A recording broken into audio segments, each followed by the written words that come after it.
It's recording. Yep. All right. Pursuant to Governor Baker's March 12th, 2020 order suspending certain provisions of the open meeting law and the governor's March 15, 2020 order imposing a limitation on the number of people that may gather in one location, this public meeting will be conducted via remote participation. Specific information such as instructions and guidelines for remote by members of the public and or parties with a right and or requirement to attend this meeting can be found on the town website at www.yarmouth.ma.us. For the public portion of this meeting, members of the public who wish to watch/listen and participate in the meeting may do so via YouTube live stream, webinar, audio functions, and may listen through their phone. Thank you, Ed. Ed, could you elevate Robert? It looks like he's trying to get in to as a panelist.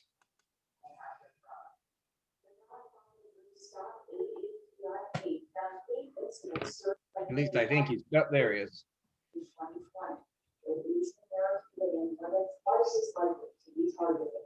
And Jack, I think, could you put your mic on mute, please? There, thank you very much.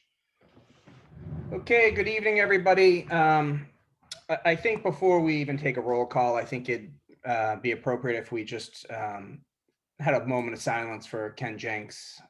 So if we could just take a minute to reflect, I'd appreciate it. Thank you.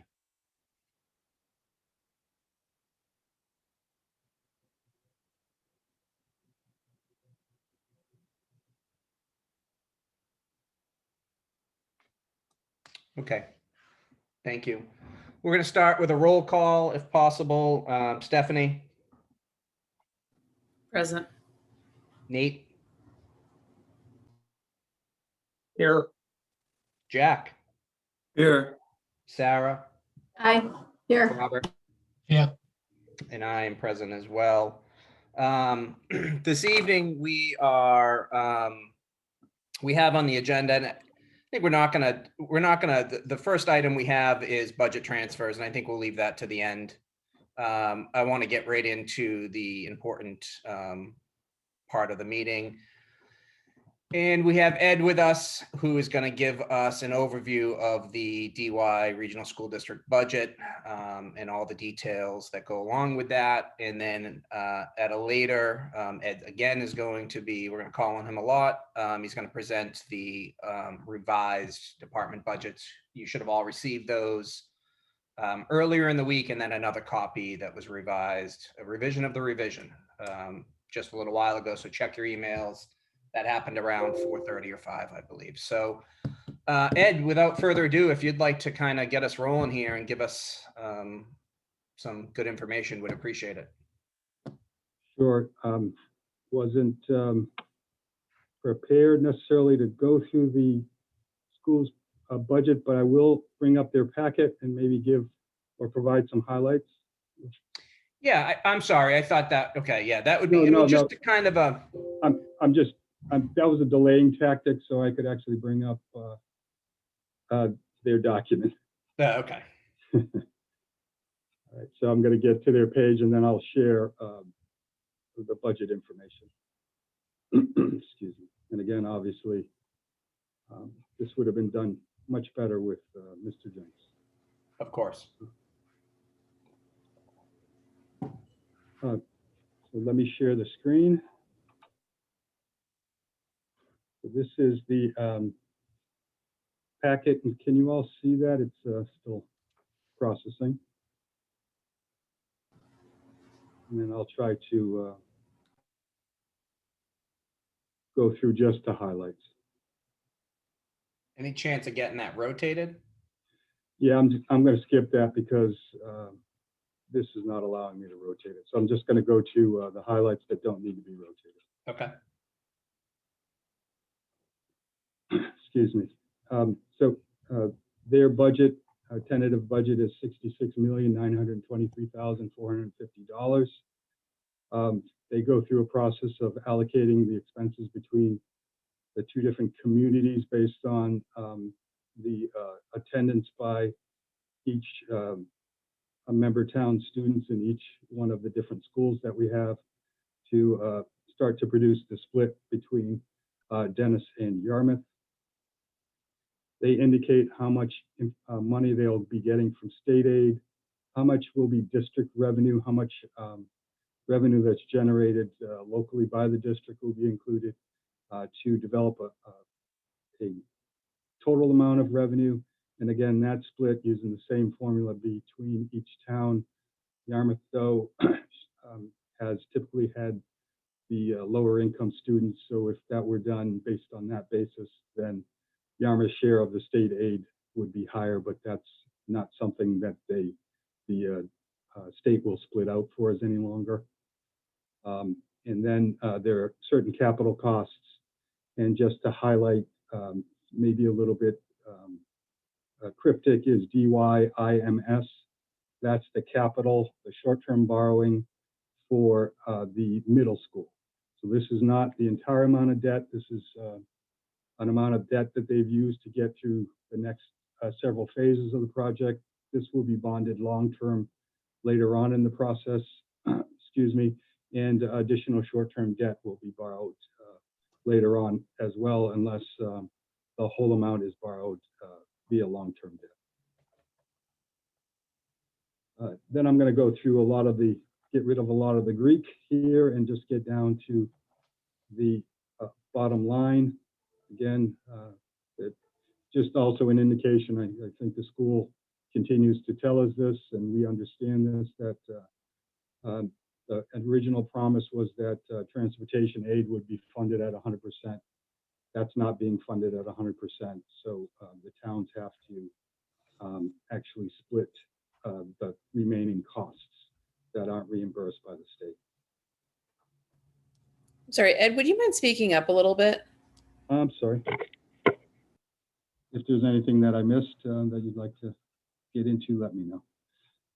One of the key items that resulted from the latest regional agreement or an update to the regional agreement is that the split between the two towns is based on a 5-year rolling average. So if you look at it, Yarmouth's share is 67% up from 66% because of the continual shifting of students to Yarmouth. And then Dennis's share was 32.91%, and last year it was 33%. However, based on the 5-year rolling average, and if there weren't a 5-year rolling average, then Dennis's share would go down to 30.7%, and Yarmouth's share would go up to 69.29%. So we are getting some benefit from the latest regional agreement. And can everybody hear me okay now? Is that better? Yes, thank you. Okay. This is a calculation of the cost per pupil. I'm not sure how this is developed, because if you take the number of students divided into the total amount paid for the school, then the amounts are higher. But if they're using the same amount or same calculation as everybody else, it shows that Dennis Yarmouth is the third lowest in terms of spending for students. Cherry sheet calculations, again, looking at revenue, looking at revenue for special education choice and charter. And they developed initially a budget at 4.26% with a 6-foot distancing. Any money that's related to COVID, however, utilizing their money from the federal government should be paid entirely from the $2.7 million that they still have from the federal government, as opposed to having that as a part of the assessment. Then we go through their chart of accounts, which summarizes their amounts by different chart of account codes. If they go to a 3-foot distancing, then the allocation goes down to 3.37. Again, even if that results in more spending because, perhaps the students are 2 feet away, that additional spending should be taken care of by the ESSER money to help out with any spending that's over and above or would be one time for COVID related. If it's spending for other instructional activities, then, that's a reoccurring budget item. Just get down to, again, the key elements. So this is the end result of all of the formula processing, and based on Dennis's share, Yarmouth's share, Dennis is below a proposition 2.5 by $77,254, and Yarmouth is above its proposition 2.5 estimates for the school, and that results in a $1.388352 million increase to the budget. We've just provided some suggestions on how they can actually bring that amount down, given that their E&D is at $2.7 million and their ESSER funding is at $2.7 million as well, to try to kind of reduce the impact on the taxpayers. Now, there's also a potential for a boomerang effect, which is that if they put in one-time money and that one-time money does not occur the next year, then that may cause our assessment to increase. But hopefully by that time, the economy has rebounded and we would be in a better position to actually pay for it. So some of those one-time uses of the funds might be helpful. They are using $125,000 of their $2.7 million E&D to help lower the budget somewhat. But there's additional room that they can use. They did also, one of the suggestions we made was to have them use E&D to fund their capital. That doesn't help us with the assessment, but that at least allows us to free up some additional free cash. So there are ways that we could work with the budget, and obviously we would have done that over the next several weeks. But I know that the school community is reeling from the loss of Mr. Jenks, so that puts them back in terms of maybe some of the bandwidth they have to address these types of issues. Mr. Chairman, if I may. Go ahead. Ed, I think it would be helpful to kind of go over the problem before we get into the solution piece, in terms of what the overall numbers are that we're looking at, where that comes from, and then getting into some of those, like how we can pay for it pieces. Okay. I was prepared to do that next when we talk about the budget, because I would show you how we balance the budget. Okay. And what deficit we already have in the town. And I think the other thing that I'm just still not quite 100% clear on, that maybe you're getting to, is just what is the high level headlines here in terms of if we're saying that sorry about that, if we're saying that COVID costs are covered by federal funds, then what's spiking the budget? Is it just sort of normal, healthcare costs, like the fact that we have a revised agreement, et cetera, or there are other kind of spikes that we just, if you could point out for us, I think that would be really helpful to understand where are the spikes that we aren't necessarily anticipating, or they're just kind of part of the routine of doing business. Sure. So this is their budget by code. And for their administrative staff, a modest $11,000 increase on their $1.8 million budget. Their instructions, which include teachers, based on their latest collective bargaining agreement, $881,000. Service, $69,000. Maintenance and facilities. Now, insurance and benefits. The insurance number went up by about 3%. But there is for next year a premium holiday, which results in which means that neither the employee nor the employer will have to pay for insurance for a whole month. 1 divided by 12 is 8.33%. So theoretically, depending on what else is in this number, that number could be 0 or lower.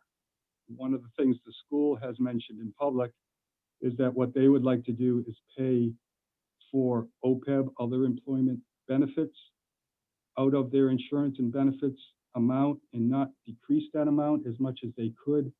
But they could also use their E&D to actually allow this to reduce by the amount that they will actually have to pay, or projected they would have to pay. I wouldn't have it go much lower than 0, but you'll see that we've reduced our budget for health insurance just to try to balance the budget because of that benefit of the lowering of the health insurance. And then you have transportation, debt service, and payments to other schools. So you have $2.1 million. Schools, is that people that are going to another, that are leaving our district? Choice and charter, yes. So we send out $7.6 million. Yes, we do. Wow. We pay, and then we pay $5,000 for a student approximately. I think there are some variations that go to another public school, and we pay the cost of the other school if it's a charter school. Now, this does not include Cape Tech, which we pay directly. But just to be clear, that's if we're paying out 5,000, it's actually less than the 16,000 per pupil. That's correct. If we were educating them. That's correct. But it's not necessarily apples to apples, because you still have basic infrastructure costs that the lights are on regardless of whether or not one student is there or at a private school. And then the attendance, or you may not be able to reduce the number of teachers depending on how many children that teacher may instruct in the classroom.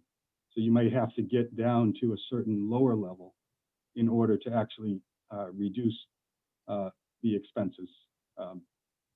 That would result in having fewer students to instruct.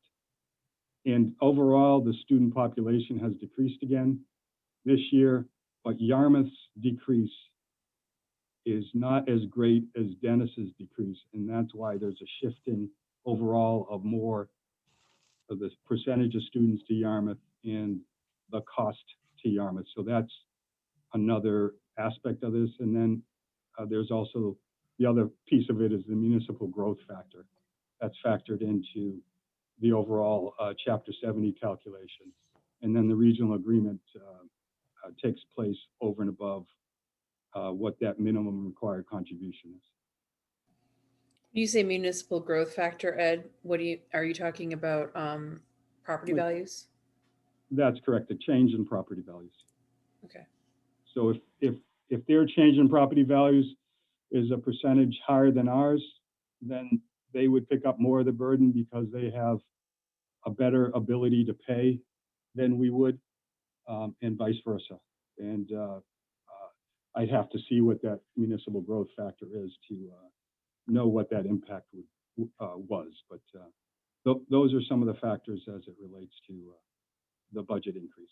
And then if you actually don't increase your revenue estimates as much as you should, or you could, then in addition, you're basically putting more of the burden onto the towns than you would to the other revenue sources, such as the state and others. So if you're very conservative with revenues, that puts a greater burden on the assessments to the town. And I think the school did a great job probably using COVID money. And when they were shuttered, they probably used less energy and other expenses. And that's why they had such a large amount of E&D. Normally it's between $500,000 and $700,000. a year that the towns have contributed more than they needed to in the assessments, but this year it was actually 2.7 million that both Dennis and Yarmouth contributed more than was needed for assessments. But again, I think that's a COVID-driven issue. So Ed, if that's a COVID-driven issue, why wouldn't we use that in a COVID year to help fund this gap? Well, that's part of the, potential creative thinking that we would have to do, understanding that, perhaps you get a boomerang effect if you're covering operating expenses that will continue to rise next year. So, perhaps that, the override goes up again to $1.4 million, $1.5 million next year. But this is the cycle that we've been on. That's why you've done a lot of work understanding our budgets and understanding where, changes have occurred, so that now we can go back, understanding these numbers, can look at how we can look to revise our numbers. Now, the 3.37 is not our increase. Our increase is around 6% because of the shifting of the students when you look at how the assessment is divided. Ed, can I ask a question to maybe help everyone else understand something as well? So the 3.37%, we know a lot of it's due to COVID. That's if we get it approved and they get the budget they request, next year 2.5% is added on to this new inflated figure. But if they use some of their extra money that they have from last year's budget, and that 66,923 is, let's call it 66,1. That's a made up number, but let's say that's the number. Then we're doing 2.5% on top of that lower number. Is that correct? That's correct. Now, Is I it wouldn't say, kind of important? again, I wouldn't say that the increase is related to COVID, because if the increase were related to COVID, then the $2.7 million of ESSER funds should be used to pay for that. Okay, so we're not assuming this is due to COVID related issues. If it were, and ideally it were, then there's a funding source that would actually reduce this as well. Okay. And I think they were just at the point where they were going to really dig into these numbers and try to understand if they had any COVID related issues in here that would be one time and wouldn't continue once COVID is under control. So they were going to start this work after the presentation of this budget. So And if but this COVID wasn't, I'm sorry, if this wasn't COVID related, why did it take so long to get the budget to us then? So we've had this discussion with the school in the past. Yarmouth has a greater percentage of money that it has to estimate than the school does, far greater. And we don't know if it's guaranteed until the last day of, or what we will get until the last day of the fiscal year. So yes, I've argued that rather than waiting for the governor and the legislature to identify what they're going to provide to you in state aid, you can do all of the other pieces of the budget.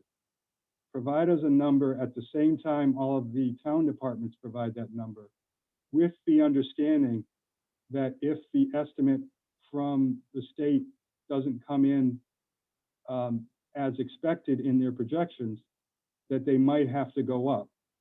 But we would at least kind of have an idea of the direction they would head in gross in terms of where their budget would be. That would be what every one of our departments have to do when we estimate, how much are we going to get in, revenue for hotels and motels and meals and all of those types of things. But I think what they prefer to do is they prefer to wait until they get the governor's budget or an indication from either the House or the Senate what their funding would be, and then they give us the number.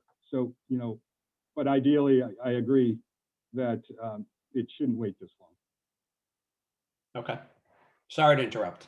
No, those are great questions. So I would tell you that on this slide, this is the COVID number. The 4.26, looking at the 6-foot distancing. Okay. Taking out that number and going to the 3-foot is less of an impact from COVID. But and I want to correct myself, as you said, there is still some COVID number in here because, I don't know what the existing spacing is in the schools, but if it's usually less than 3 feet, then there is some COVID dollars in here, and those increases because of the 3-foot distancing should be covered by the ESSER funds.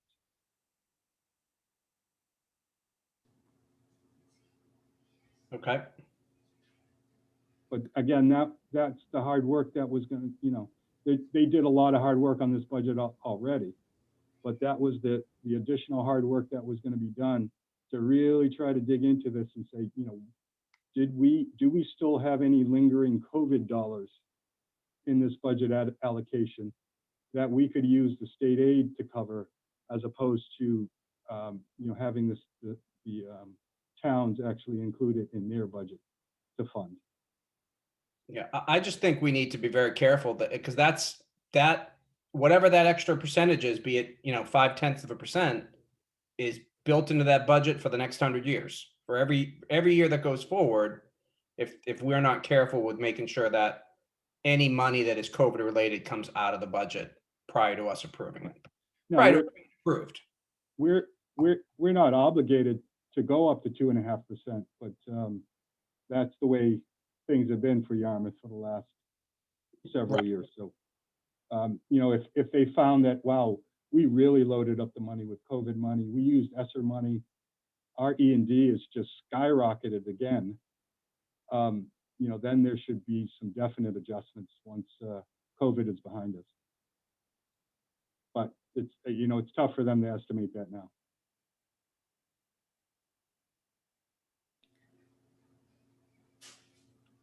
All right. So- Steph? So that was my poor job at being a school person describing their budget. Well, thank you, Ed. It's appreciated. This may be the same question that Brian asked, just asked a different way. But with the higher contributions that we already paid, can we pay ourselves back using ESSER funds or some other federal funds if they were COVID related? The way they're usually designed is you use the money for the intended purpose, as you know better than most. It's like a grant, and that grant has a defined purpose. And that defined purpose, such as our CARES Act funding, couldn't go to income replacement, couldn't go to a lot of things unless it was strictly defined in that category. So I'm thinking that the only way we kind of get paid back is they use the ESSER funds to reduce our assessment, and we hold on to our money as opposed to trying to seek it back, because if you don't follow their guidelines, they're going to deny the use of those funds for that particular purpose. Yeah, I just know with different tranches of money. So for the bill that passed Congress in December, Treasury has allowed the states to be able to say, okay, if you've already expended in the category of housing, if you've already expended, your state funds for the purposes of the federal emergency rental assistance, purposes, you can repay back yourself for those funds, for the period of, January 1st to March, whenever. And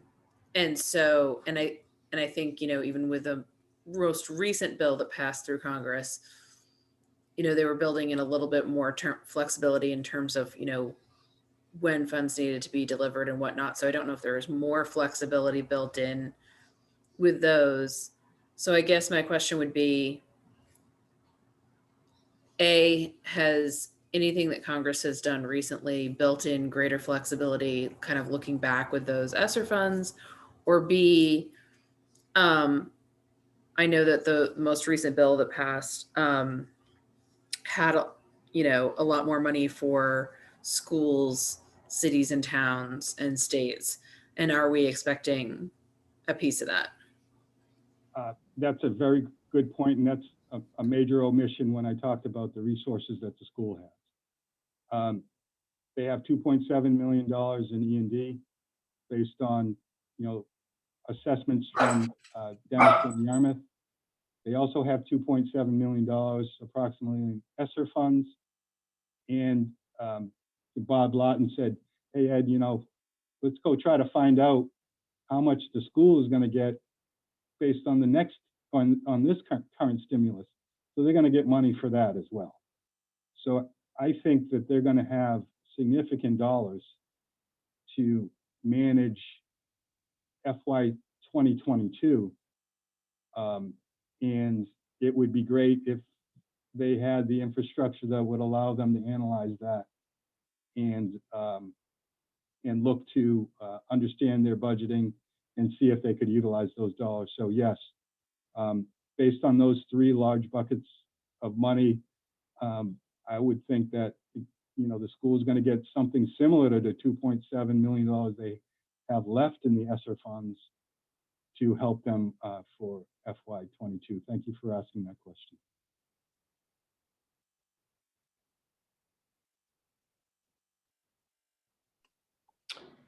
So Ed, Oh, actually, I put that in my balancing spreadsheet as my, that I'll show you.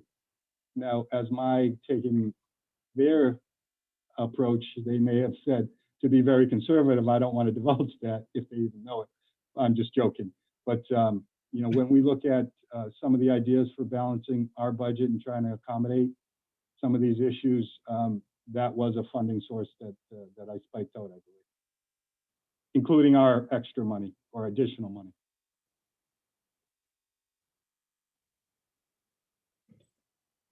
does anybody have any questions for Ed regarding the budget? I mean, I think it's been presented as well as we could expect. It was great.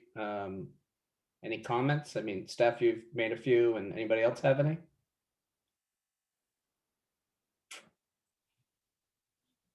Okay.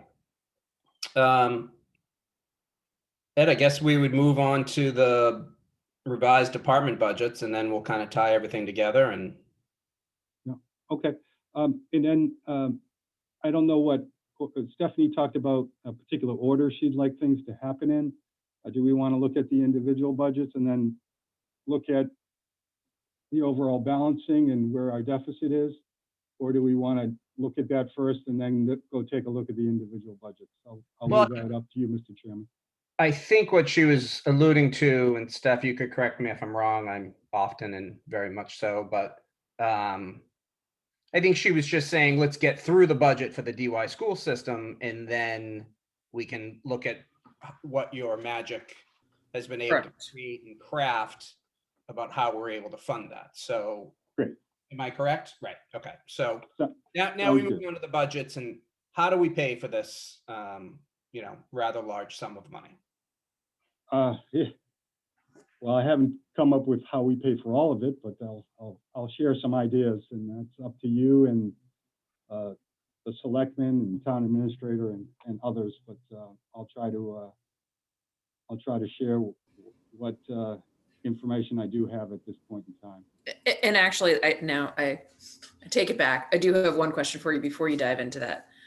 So, Ed, you said that you think that they've got the E&D, the ESSER, and the, I don't know, I'm calling it ARPA because I think it was something about like reinvestment, like something plan, but whatever that thing that just passed Congress, that there are those different buckets. To what degree of confidence do you have that we would be able to help the school district fully maximize the funds that are, at the very least, ESSER and this new tranche of federal funds, maximize those funds so that we wouldn't have to kind of dive into it, cutting our own budgets, town budgets. What confidence do I have in myself to be able to do that? I guess us collectively as a town, or Dennis Hey. and Yarmouth. Yeah, and it was with a lot of different industries and the town government. So, yeah, just diving into the details. But and I would be conservative, just like the school is trying to be conservative, so that we don't overshoot and put them or the town in a negative situation. And politically, I'd love to do that with Mary Ann Gibbs, who I have the highest respect for, who's the finance director in the town of Dennis, so that it's not seen as overly Yarmouth or overly political type of move, and or we can recommend other people that might be able to help out in the short run to allow the schools to do some things in terms of taking a deeper dive. Again, we don't want to hurt instructions. We don't want to hurt the teachers or the students, but we just want to know, hey, what amount of that is COVID, and what amount of it is something that's reoccurring versus one time that we could use E&D and or ESRA for. That would be the next step, and I know Ken Jenks was going to take that next step. All right. The thing though is, I believe that the school is a separate entity from the town, and we can only suggest to them, but we can't, should we say, force them to do anything. Is that correct? That's absolutely true. So what we can do is offer assistance, and we've offered it in the past as well. Just offer them assistance in terms of this, and they would either accept it or not. And the best thing for them to do, looking at this and looking at their current situation, is probably say, hey, this is our budget, and we're just moving forward with this budget. Trying to get other people acclimated. I'm not sure how much depth they have there. I think they have good people there, but it's just adjusting to the loss of one individual in situations like our government or theirs. It's a tremendous blow when you don't have that resource, and you don't have a quality resource like Ken Jenks. So they're just from an operational standpoint, I know they're reeling, but then having to take another deep dive in the budget, I know that's going to be a challenge. So their go-in position might be, hey, we've got the 1.388 million. That's a conservative budget. We don't have the wherewithal to really dive in any deeper. We've got to go with this given our current situation. So the only way to change that dynamic is to, volunteer to help, or volunteer to, and they probably have been looking at this as well. Is there somebody out there that they can ask to try to help them out in a short-term situation, at least? Some retired person that's familiar with school budgeting.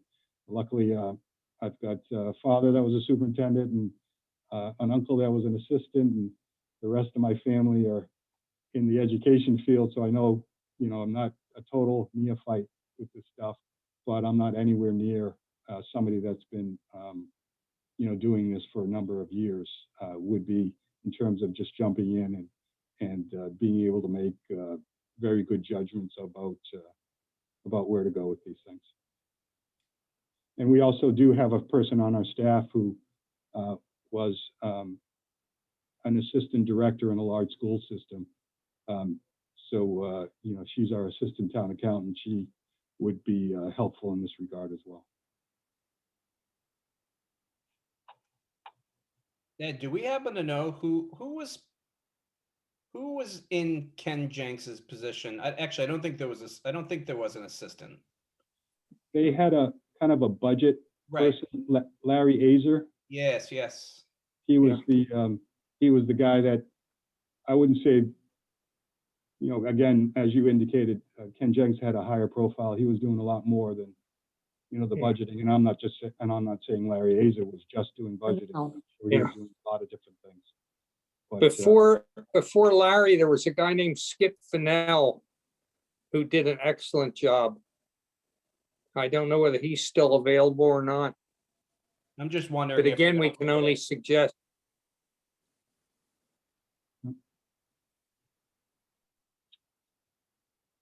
Okay, All right, let's dive into this revised budget. all right, so I'll just start showing you some exhibits of the different budgets, and I'm just going to get you into our management reporting system.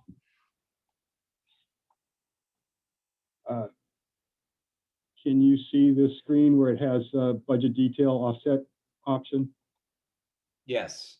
All right, so I'm going to go through the budgets. Hopefully I don't miss any, and I can follow up with some emailed PDFs for you all. So I'm going to go through first the Selectmen budget. I'm sorry, the town administrator's budget. Just trying to go in order.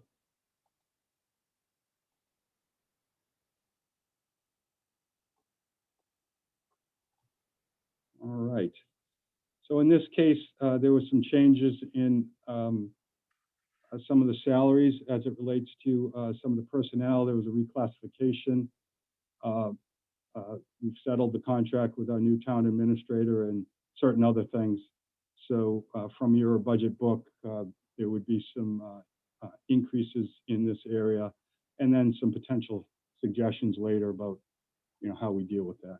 And then you'll always see where we have changes.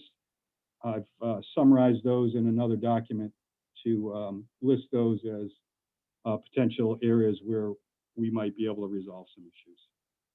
And just to clarify, those percentage changes, those are from the change from the budget book that we have. No, these are the overall percentage changes from the previous budget, Previous the year. FY 2021 budget. So do you know how these changes are reflected in our budget books? Let me grab the budget book. I'll give you what the numbers were. Yeah, I think, Ed, if you, to the extent that you can just sort of point out what's different between what we've reviewed previously and this. And that's what I'm not going to go through all of the budgets. I'm only Yeah. going to go through the individual budgets that had changes. Yes. Just the high level, yeah. Or do you want to go to even the summary level? We can do that. The level above this. So the previous dollars for this line item were $26,279. It went from a 4.41% increase to a 5.69% increase. And that's because the salary negotiations with the new town administrator. And also a reclassification for another employee. Okay. Okay. That worked, this process to kind of go through it this way? Yeah, let's try this and see how it goes. If it becomes too cumbersome, we could always look at the next level. Okay.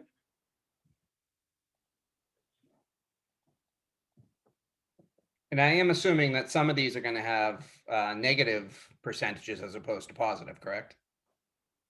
No. Darn it. Sorry.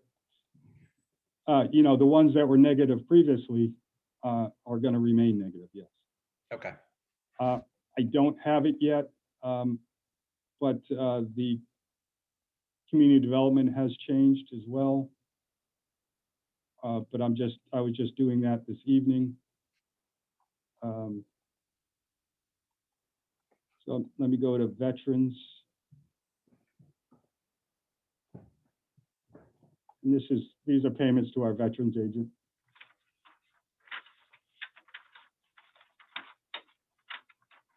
Oh, I'm sorry. Yes, there are some negatives. We like those. Big ones. The health insurance, which I referred to. So the increase for the veterans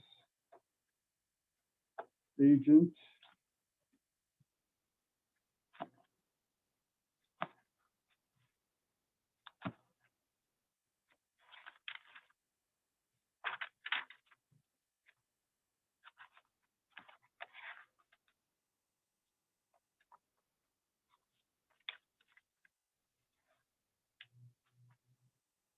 The previous number we had was an increase of $775.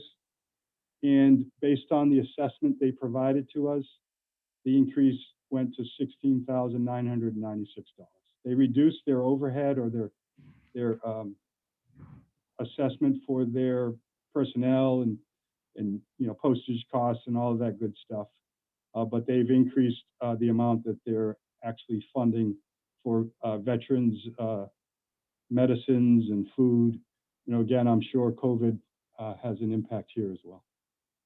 And we checked into whether we could use COVID funds to do that, and they're pretty strict in terms of the guidelines on how we can use COVID funds. Okay, let me go to some good news then.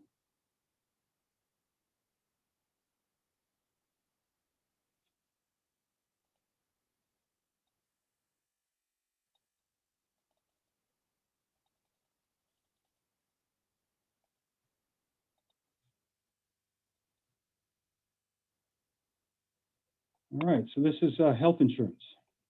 That's a good number. Yeah. I didn't want to be all doom and gloom.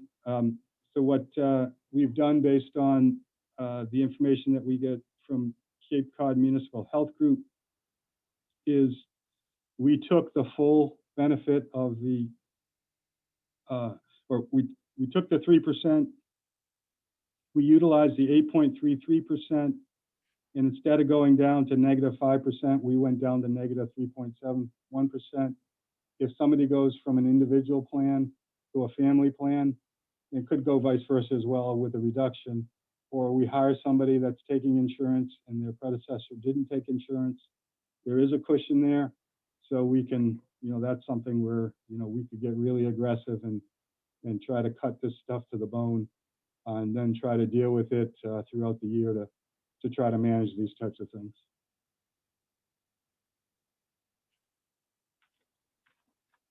Okay, thank you. The next one I want to look at is, this isn't really a change, just a reallocation of where things were. As you may recall, Pat was kind of out on her own in her own individual budget. Folks like me who are a department head, I'm in the accounting budget. Jeff Colby's in the DPW admin budget. Mark Grills is in the building budget. We're not kind of out on our own in individual budgets. So Pat was put back in to the recreation budget, as she had been in the past. So that accounts for there no longer being a large negative in the recreation budget. That was offset by that new additional department that was out there. But that's just really taking money from one pocket and putting it in the other, though. Yeah, there was no net increase. Just wanted to provide you with information about why the pages are different than what you may have seen in the past. Okay, thank you. And I just want to make sure that I'm covering each one of the changes.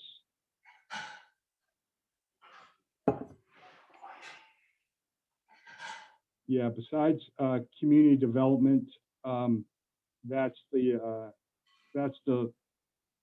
big change from, or those are the changes from what you had in the budget book originally. So I guess, Ed, what we kind of really need some guidance for, and perhaps you and I can further discuss this tomorrow and maybe in a phone call if possible, is just the logistics of how we go about voting on budgets that aren't either finalized or need to be revised in order to make up this deficit that we have. So in normal times, we would have been voting on these budgets a long time ago. We probably would have been done or getting close to it.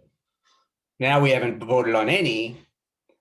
And I think we need some guidance from maybe perhaps Bob and you as well as to what our next step is as far as the voting process goes. Because we can't vote on budgets that we don't know are necessarily accurate.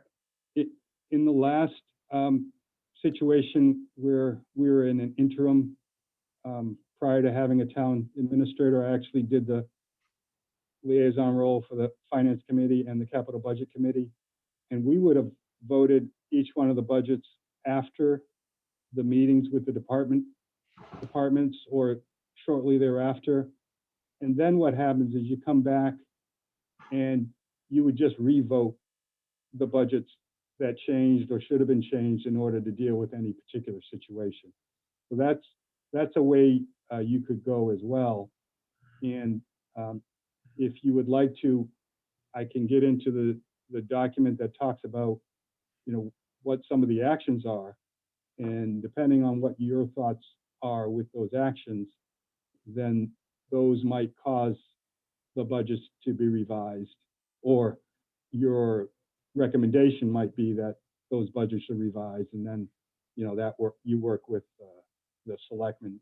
But, I'd love to have Bob here when you actually take any major votes that might either increase somebody's budget dramatically or decrease somebody's budget dramatically. But the spreadsheet I'm going to show you with the ideas, he's already seen it. Bob Rittenauer has already seen it. And I said, hey, Bob, is there anything off the table? And he indicated, at this point in time, everything's on the table. It just may not be that those things would actually result in changes to the budget, necessarily, but that's up to, the town administration, you folks, and the Board of Selectmen. Okay, why don't we look at that then? Sure. And I don't know if you feel, and I'll just do this quickly because I don't want to bore you to death, but I'll just give you an idea of where we are and just the mechanism that we use to actually balance the budget, kind of the inside baseball stuff.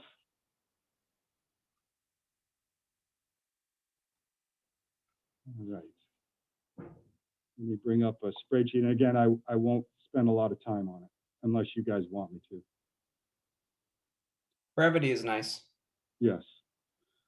So what we've done this year, knowing that we would have to take over again some of the budgeting process, is we combined two different document templates, one created by the Department of Revenue and the other created by ourselves as we put together a document for the town clerk to certify the budget. So essentially what this town meeting certification is, or that tab, basically puts it in a summary of all the budget dollars. And it puts in a source of the funding for all of those different departments, whether it's tax levy or it's other special funds.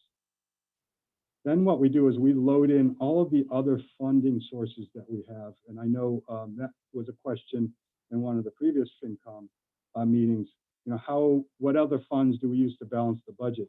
So for example, for the cemetery department, we use some of our cemetery funds. We don't like to pull a large amount from the cemetery funds to help fund the cemetery department because we want these funds to last. But those are areas potentially where we could, leverage them up a little bit more and not hurt us for the long run. And all of that generates what's called the levy limit. So when we build in the school assessment, along with the deficits that we had going into this process, we're looking at $1.8 million, or that's the gap that we have to close. Ideally, that gap is closed with the school department reducing their assessment considerably, and then whatever reductions we might have. So this is how we're looking to actually try to balance the budget. And then there's a decision as to whether we put something on an override or we look to try to just reduce the school's budget and our budget to try to make this work. And then how much of one-time dollars do we use to try to make this work without really hurting us moving forward, where we would have a large spike in a subsequent year to actually deal with this. Any questions about that? Just wanted to kind of let you know where we are and kind of the issues that we have in order to balance the budget. All right.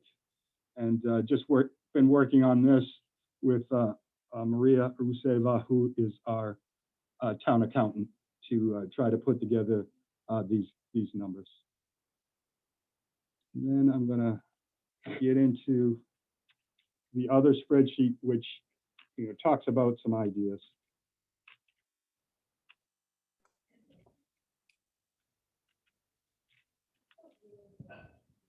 So Ed, will you get back to us? So we're gonna go over some ideas, I think, of what you think are ways that we could close this budget gap. Aside from us slashing a bunch of the department head budgets or department budgets. So are some of those things like using some of the money from short-term rental that we had talked about at one point? Are these some of the ideas that you're going to talk about? Yes. Okay, thank you. But I did have the column G. I'm trying to indicate the school's E&Ds, $2.7 million, and they're contributing $125,000 to help balance the budget. The school has $2.7 million in ESSER funds. We have the school stimulus, whatever that money might be. We have our own CARES Act funding, and we have submitted ideas that we were originally indicated were not acceptable. Then there's additional guidance from the federal government based on people saying, hey, you can't work remotely unless you have more of a paperless environment, and we're fairly paperless. But they've revised some of the things that we asked for in March, and now they're saying that we can do them. Then there's a local stimulus money, which is $3.25 million. And as Stephanie pointed out, we can use this for revenue replacement. We can use this for infrastructure spending, such as wastewater, broadband, water projects. Then the county got $4.5 million. So the $3.25 million is versus our $100 million budget, and the $4.5 million is actually overall the county got $41 million. What was allocated to them based on Yarmouth's population was $4.5 million.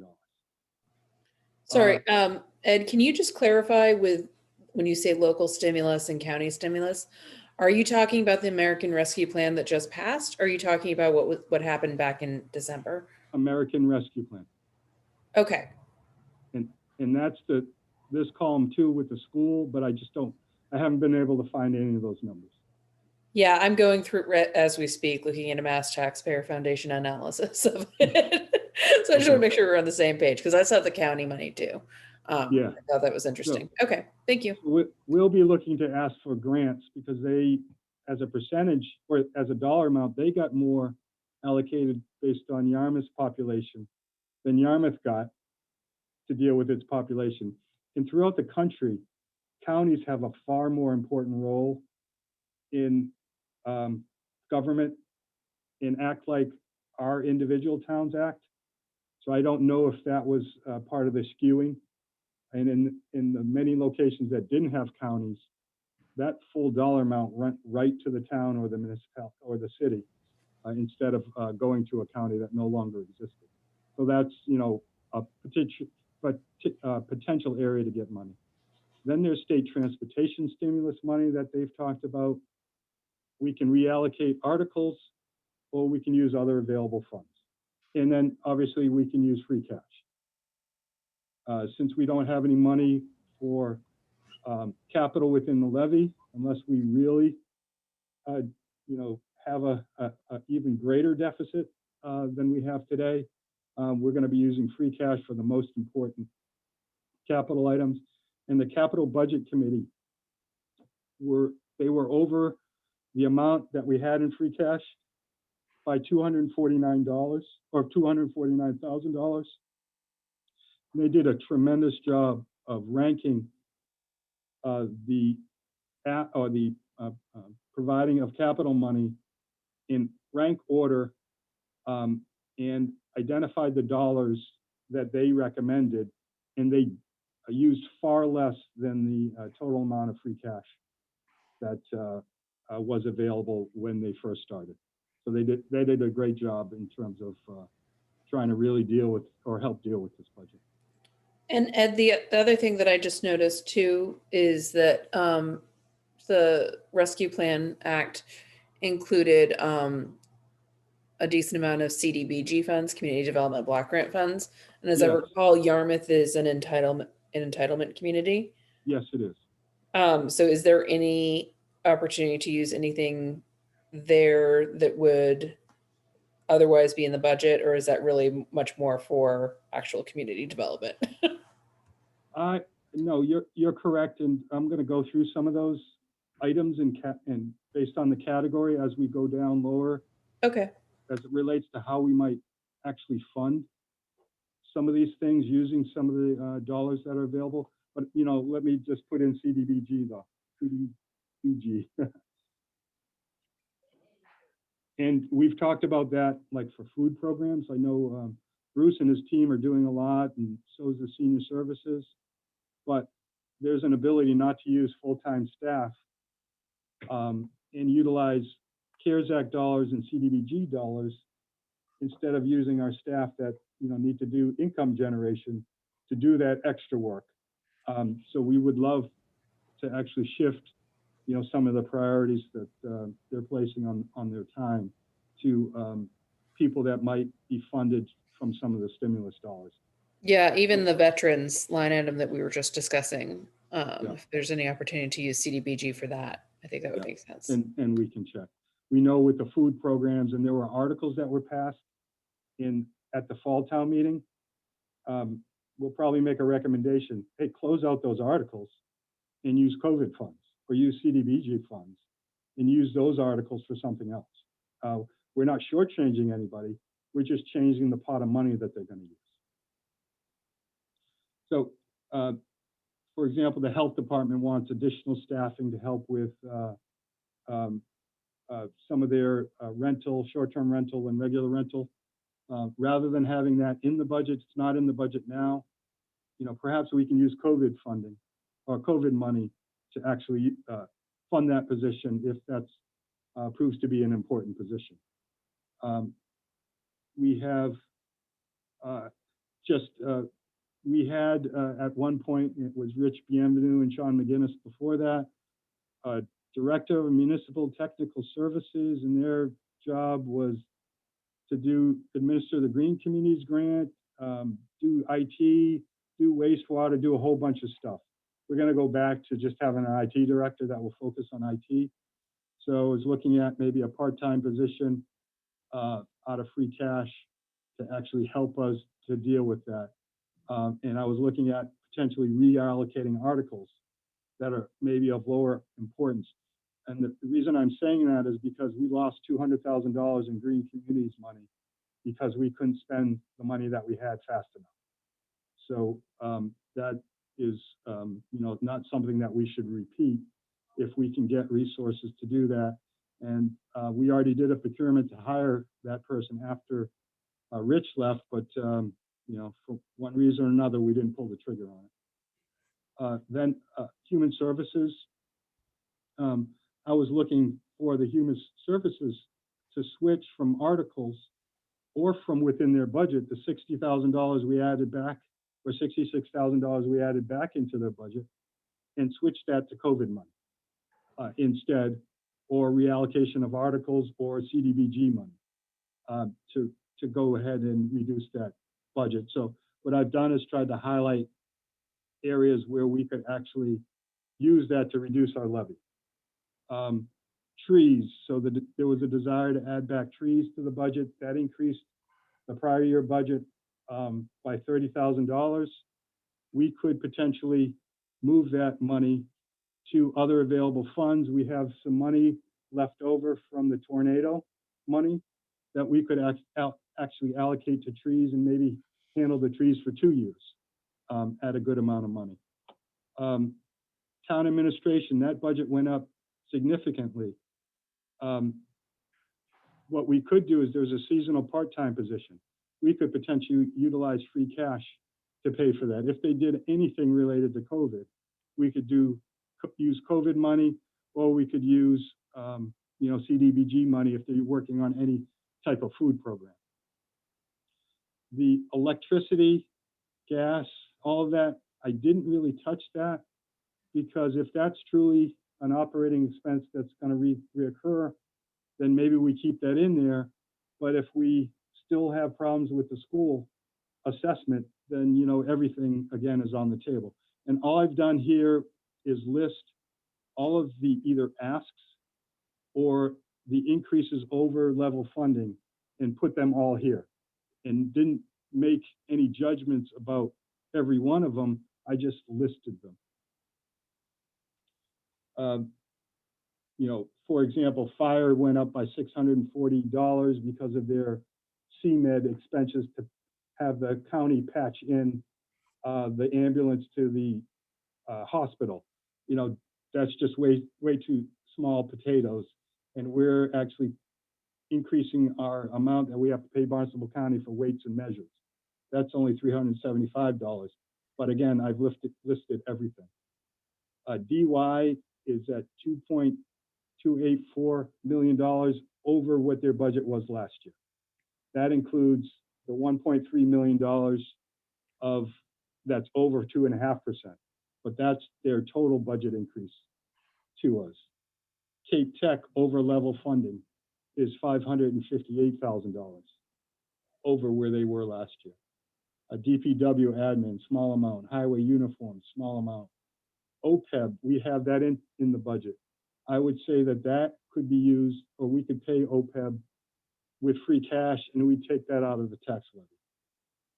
Veterans, I put in the note, can we pay this with CARES Act, just to try to figure out a way to deal with this increase, and we'll chase that down, and we'll chase down CDBG as well. We've got short-term debt to actually do the engineering so that we can coincide our work on Route 28 for wastewater and water with the state repaving that road. In the short-term debt service, we could probably use free cash instead of having that within the tax levy. Right now, we're estimating at 2.5% for the county tax, but we're still waiting for their assessment to us. Our retirement assessment with $340,000. Again, I'm just listing them. I didn't make any judgments about every one of them. Unemployment went up. Potentially given all of this funding, perhaps we can come down because, we've already furloughed or laid people off. I don't know that we're looking to do more if we have other money that we could utilize. I'm not sure. Medicare went up. The insurance went up. I just had a note. We got to recheck their numbers with the insurance agency or the insurance agents.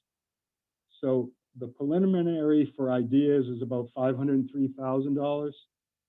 Current deficit before the 1.3 in schools was 190. So we got $313,000 to deal with the schools. Then Stephanie, as you indicated, we've got potentially $1.2 million if we utilize the short-term rental. So we have $1 million approximately in short-term rental income. If we factored in 1.2 million, we get a little closer. And I'm just going to bring up another report that you've seen several times, unless you have questions on this before I leave it. Yeah, before you move on to that. So let's just play devil's advocate here and say we use that 1.2 from short-term rental. What are the negative aspects of doing that? So we have indicated that this short-term money will absolutely be dedicated to wastewater. It won't be used for any other purpose. What I've talked to the selectmen about and put in the funding plan for wastewater was that it's essentially a loan. What we'll do is use this to balance the budget. And then I'm hoping that our free cash number is pretty healthy, that we'll certify before the next fall town meeting. And then what we would do is we would take whatever we've used to balance the budget or whatever we've received for short-term rentals, and we'd put 100% of that money into the wastewater pre-funding program. And everything else that's asked for out of free cash takes 2nd through 9th place. So that would be the way that I would potentially approach it. So the negative is, if we had to do this again in FY '23 and '24, then we might start running out of options. But the thought would be, hey, I think we can do it this year. We can fully fund and use that utilizing free cash. But then, the danger happens if we have to do this for 3 or 4 years, that we wouldn't have enough free cash to do the other things that we need. Okay. Thank you. Sure. Any other questions before I go on to? I'm sorry, I have one more point as well. No. I've heard that the Cape is gonna have a tremendous season this year if everything goes according to plan. Rentals are up significantly, hotel rooms are booked significantly, which would make one think that the next fiscal year is gonna probably look a little bit better than this fiscal year. So with your notion of if we have to go and use the short-term rental money again for 23 and 24 and so on and so forth, I mean, that's certainly an option, but it certainly looks like we're rounding a corner here and things could be getting brighter. I mean, the economy, if you listen to the Fed, and Powell spoke today, talked about how we might start to run a little bit hot, which hot in the short term is great for local economies, bad for long term possibly, but maybe we don't have to really worry about that, is I guess my point. It's more of a comment than a question. And that's exactly why I propose this, that, in 2-3 years, hopefully next year, we'll bounce back. And that bounce back would allow us to be maybe a little bit more aggressive than otherwise. Now, and I don't know what the selectmen's view is. Do they want to do an override? It's a tough year to do an override, but what that thought is. But that, I guess, I don't necessarily call it a gamble, having lived through a lot of economic cycles. I know at one point people said the economic cycle is dead. We'll never have another recession. Like, never believed that, right? So we go through a lot of cycles. And this is a cycle that was that's been in place for a lot of different factors. And I think the last time I brought that up, Stephanie said, well, there are still long-term lingering effects from COVID. But when you look at the short-term rentals, people want to go to a location like Cape Cod that's wide open, away from cities, in many cases, at least temporarily. So we may benefit from the next, situation as it relates to COVID. But right now, just to give you some feedback, we're at 83% of where we were of local receipts pre-COVID. That's as of the end of February. You received the end of January. You received the end of February information emailed to you. That showed that we were 93% of pre-COVID 2020, but a lot of that was a timing issue related to motor vehicle excise tax. We won't really know where we are with revenues until we get to March, where we get the new meals tax revenue, the new hotel motel tax revenue, and we get some evening out of the motor vehicle excise tax. It could be that people are staying at home and they're looking at their car, they're saying, hey, let me go get a new car, and that might bounce back or be the leader that guides us out of having a very conservative local receipts estimate. So I think there are two things there, though. One is, and I haven't, in all honesty, looked at what was emailed to us, so I don't know where we are for meals tax and hotels tax over last year, but I would imagine it's not great.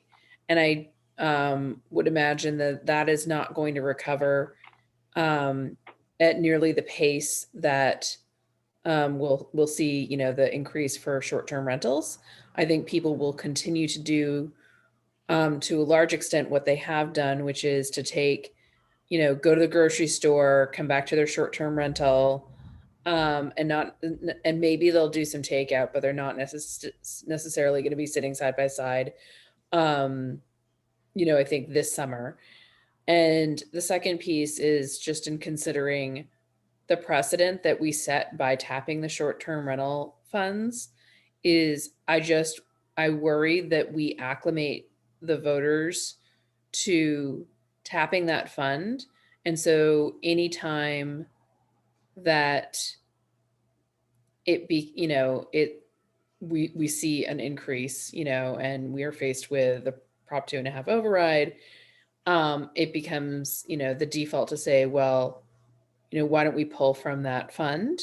And I know that the wastewater, phase 1 plan has been, sort of based on, very conservative projections.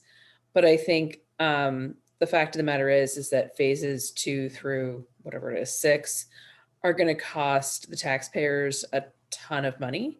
And so to whatever extent that we can be just shoveling away any extra money that we have coming from this source and not have the town's operating budget be in any way reliant on it, it's going to, at the end of the day, make the taxpayers' lives, better in terms of how much they have to pay. And again, I think, the more that we rely on it in terms of our operating budget, the easier it becomes to do that on a more regular basis. And then we miss that opportunity for those to be putting that money towards that long-term infrastructure that we know we have to do, or we're going to get sued. Just perhaps to identify or talk about the policy that I put together, draft policy that I put together for the consideration of the Board of Selectmen. It would be their policy that in this particular case, any money that was generated by short-term rental was put into the pre-funding to the utilizing free cash to the exclusion of everything else. So that money would be protected as it relates to that particular policy. Just, to relate that. And then the other thing we have in the short run is how much of that $3.25 million that is potentially earmarked for infrastructure, how much do we put aside from those funds for wastewater as well? So the stimulus may give us, some additional ways to jumpstart this. And, some of this funding is the project that I've been working on for far too long, which is the Cape Cod Energy Park. And we're looking at the sale of any foreclosed property. So we've actually broadened the number of revenue sources and the significant amount of money that will come from revenue sources. I understand that, we need to fund wastewater. That's just a given. But just to give you a perspective, do you see the revenue trending report? Yes. So as of, again, the end of January, we're at 83%. That is based on putting short-term rental money outside of the local receipts that balance the town's budget. So that's what we've been trying to build our conservative revenue estimates on. All we are saying when we look at doing this is we're not, as of July 1, able to take this money and put it into wastewater at this point in time.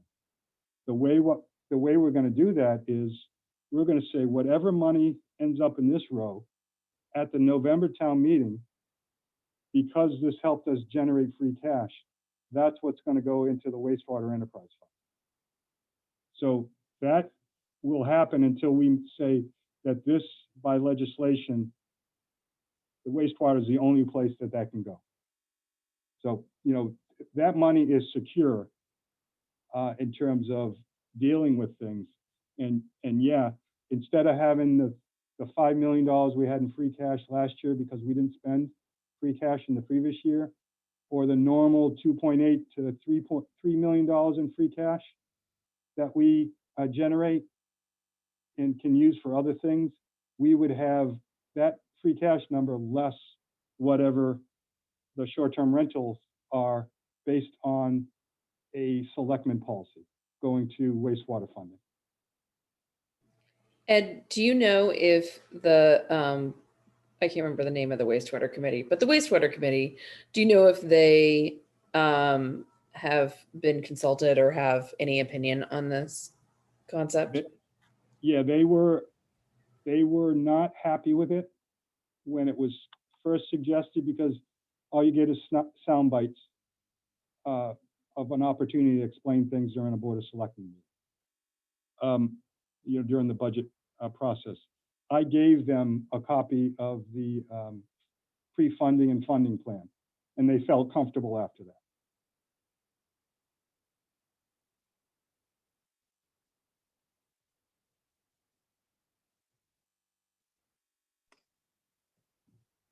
Okay, Ed, why don't we keep going? Okay, and I don't know if you want to look at the revenue trend report that was just sent. I just want to, just caution people not to get too excited. I was excited, but not to get too excited about the number, and I just want to explain the timing. So when you look at this report, you'll see that in 2021, so far at the end of February, we're at $2.8 million in motor vehicle excise. That's 193% of where we were at the same time last year. And that puts us at 94.83% of our local receipts, excluding short-term rentals. If we're there, we're in better shape. But that's all about a timing difference. The state gives us the Registry of Motor Vehicles file that we use to do the billing, and we turn it around immediately. They gave it to us late because they were updating their systems in these 2 years. And then this is also a situation where we got that money earlier. So we're $400,000 better than we were in 18, but we'll know at the end of March where we are. And then to Stephanie's point, meals tax, it was at 65%. Now we're at 68. And then rooms tax, 64%, excluding short-term rentals. So again, we've already sequestered short-term rentals so that we can spike out exactly what that's contributing, and we can look to deal with it. Other things, septage was under 100% of where it was last year in the previous report, and it's over. Golf is over. Water is over. Those are rebounding. We just need to see what everything else looks like, because certain things are lower, but we have a portfolio. It's just like investing. We have a portfolio of income producers. One might be down, but we're hoping that the majority will pick us up and will at least be equal to or better than it was last year. But that's a pre-COVID concept.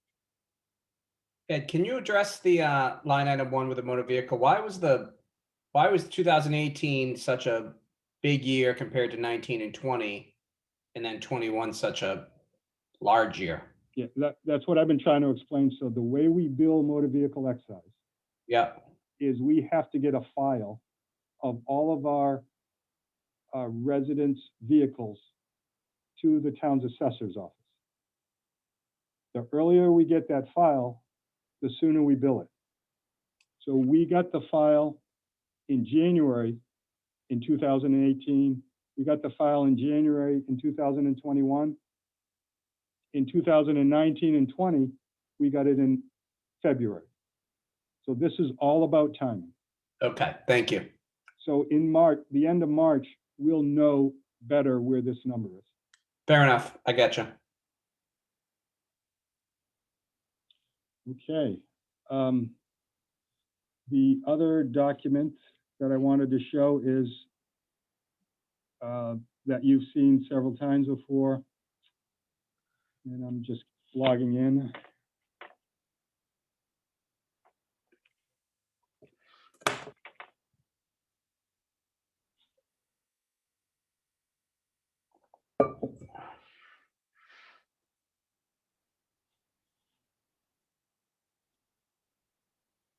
So these are all the management reports that help us run our town.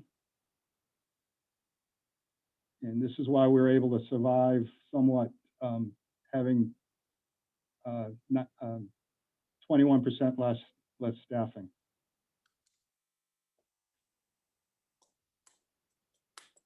In finance. So these are the other funding sources that we, or are you able to see it now? Sorry.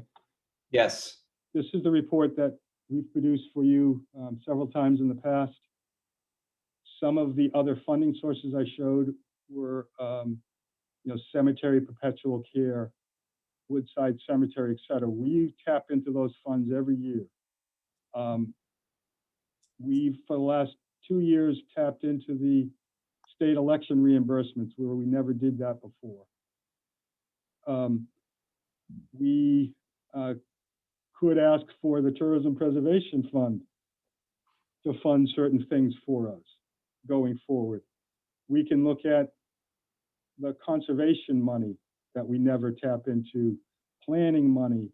We use the ambulance money for the capital for the fire department, and we use that for the fire department's overtime. This number is down, but we're going to be looking to get our rates close to where the other communities are in terms of billing for ambulances, and that's funded by either Medicare or private insurance. And if somebody, for some reason, in a you must be insured state doesn't have the money, then we have a forgiveness program.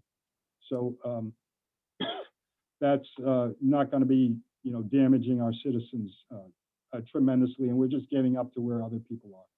So these, again, are other ways that we can tap into dollars to help us fund our situation.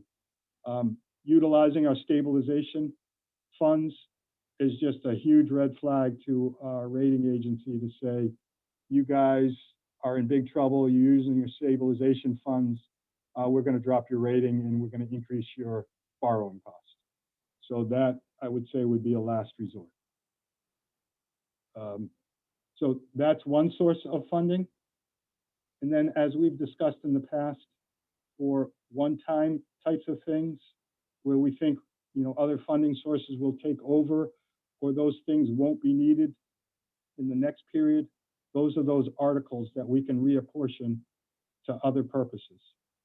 So these are all the different articles that are out there, and we have, for example, recommended to the school, hey, you've already finished these projects. Originally, before we knew about their pots of money, they wanted us to reappropriate this money for other capital purposes. We said, hey, you know what?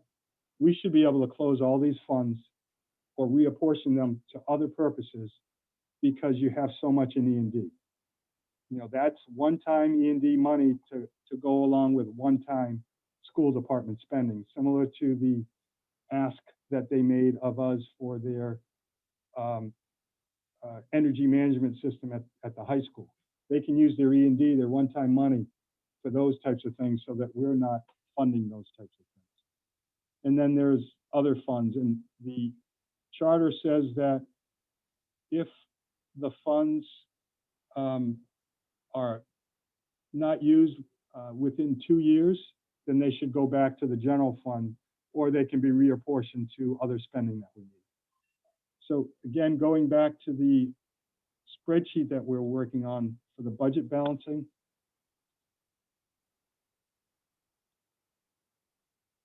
we do have some tools, but the number is just huge. So across the top, with the addition that was just made today, free cash, school E&D, school ESRA, school stimulus, the town's COVID funding for town's COVID items, rather than utilizing our current staff members or trying to get additional, work out of them and increasing staffing, we could use COVID money instead, just more appropriately allocate our staff. We've got local stimulus money. Hopefully a bulk of that goes to wastewater. A bulk of that goes to, maybe broadband initiatives or other things that will prime our pump. Will actually generate more revenue over the long run, such as wastewater will do for us, as well as helping with our environment. Money from the county, money from transportation.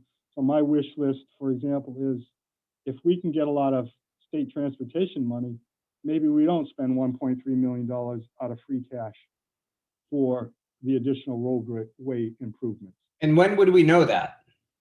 As Stephanie has been Googling, this stuff is just coming out all the time. I don't know how many pages were in the budget, the stimulus package. And then they have to put together guidelines for how you actually use the money. Then the state has to look at how they're going to divide up the money.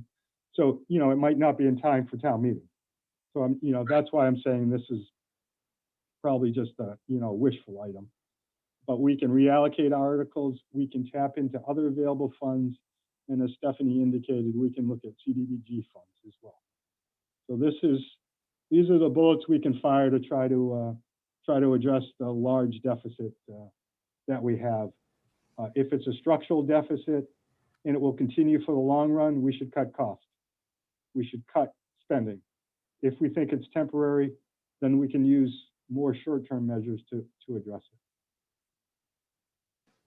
The other thing just to be aware of is on the state level, I have heard that there's going to be the potential for kind of doing a regular budget and then doing a stimulus budget, as opposed to trying to potentially distribute those federal funds through the regular budget process.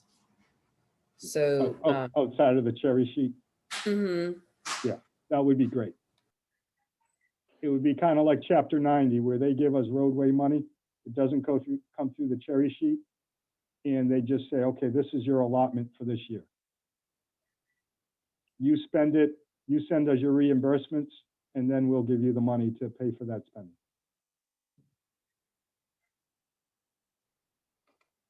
Yeah, I mean, I think that we have to kind of, I don't know that it's going to be like necessarily months and months, but my general take, kind of high level,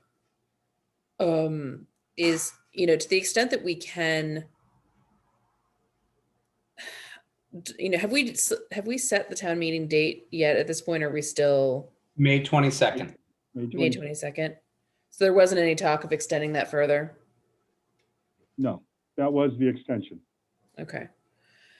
The danger you have is if you don't do it, then you get into a 1/12 budget. Is it you what? You get into a 1/12 budget, which is Right.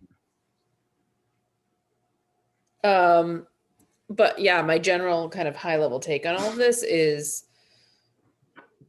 to the extent that we can give the federal funds time, you know, to sort of make its way here, that would be ideal. But if we can't, Ed, what do we have any options for like mid-year adjustments or something if we do get flush with federal funds?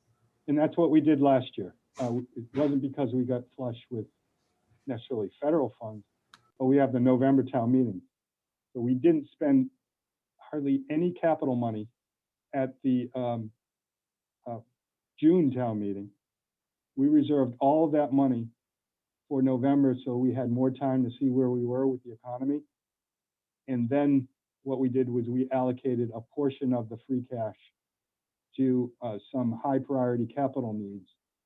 And now we have some additional free cash that we could use in May, or we could delay that spending until November again to have more visibility.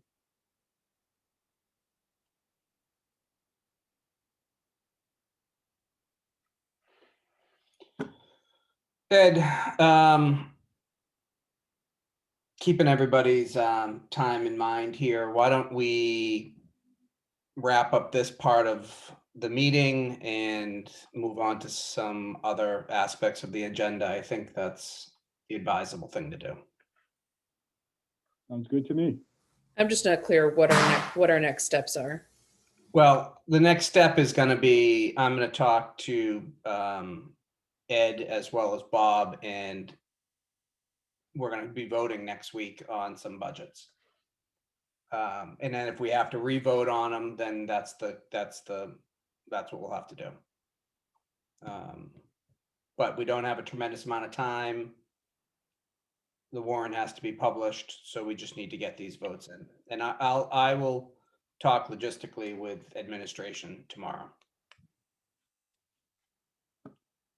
And we're working on that spreadsheet you saw. In the meantime, to come up with all the ideas and scenarios and possibilities. Right. So are we next week going to end up having to vote on sort of straight, like this is what the budget is, or versus what it's not, as opposed to like, here's option A, here's option B, here's option C? I think we're going to vote on what the budget is as it's written in the budget books, excluding the ones that were discussed this evening. And then go from there, I believe, and Ed, unless you can direct me otherwise, but I think that's what we have to do. Yeah, there may be budgets that you just don't want to touch.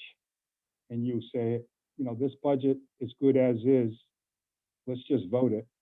And this, you know, you could say, well, on this particular budget, we are going to recommend the reduction in these things, the moving over to free cash or reallocate articles. So we're going to recommend reducing that budget.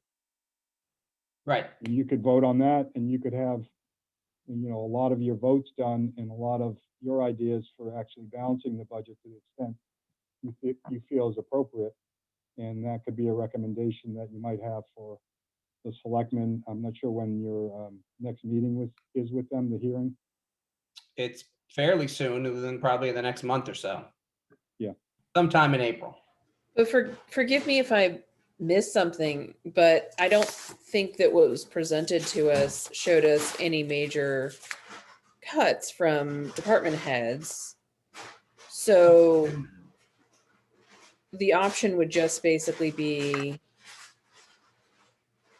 It's not done. rating the short-term rental fund. Like that's the only kind of option that I'm seeing presented to us. The process is not done. And Ed, can I, and again, we're all kind of new here on this, so Yeah. So, they're not you know, going to cut budgets unless they're asked to, correct? right. They haven't been asked to cut budgets. We've come up with ideas. We would ask for the impacts so that people could say, well, that's not appropriate, but we're not looking to not fund their priorities. We're looking to shift how their funding is done, if that's appropriate.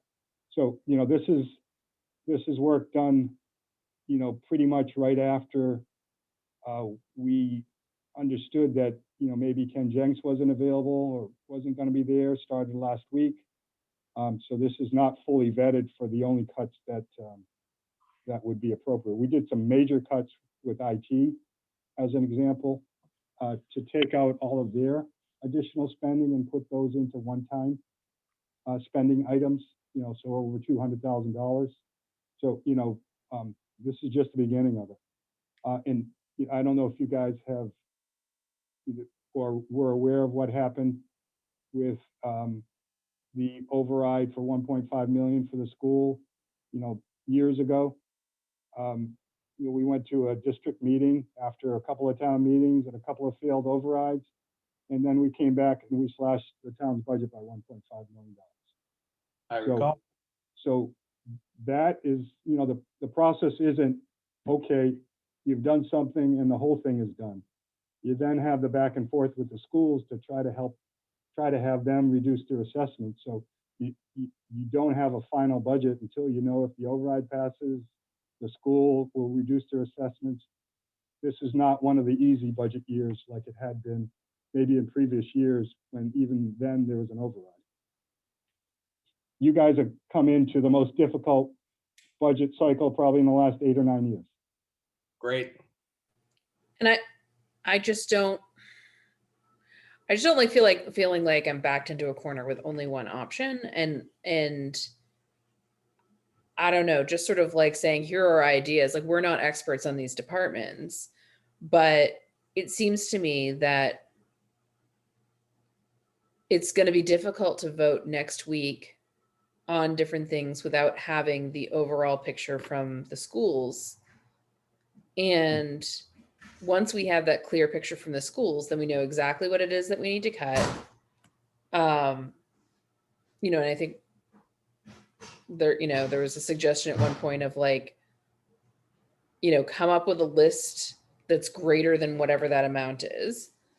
And that gives us options in terms of what potentially could be cut, or let the town departments come up with their recommendations of what those could be. But yeah, I don't know. I feel a little uncomfortable going into next week's. You can Vote. choose not to vote at all and just vote from the floor. Yeah, we certainly can do that, but I'd prefer to get some votes. And Steph, I completely agree with you. And that's why I want to talk with Ed and Bob tomorrow to kind of get the logistic aspect of it, because I feel the same way. I kind of thought tonight would be, and maybe and I think Stephanie feels the same way. I'm just uncertain how the protocol is. I would have assumed that all the departments would have been asked, okay, well, we need to raise $1+ million. Where can you look to save some money?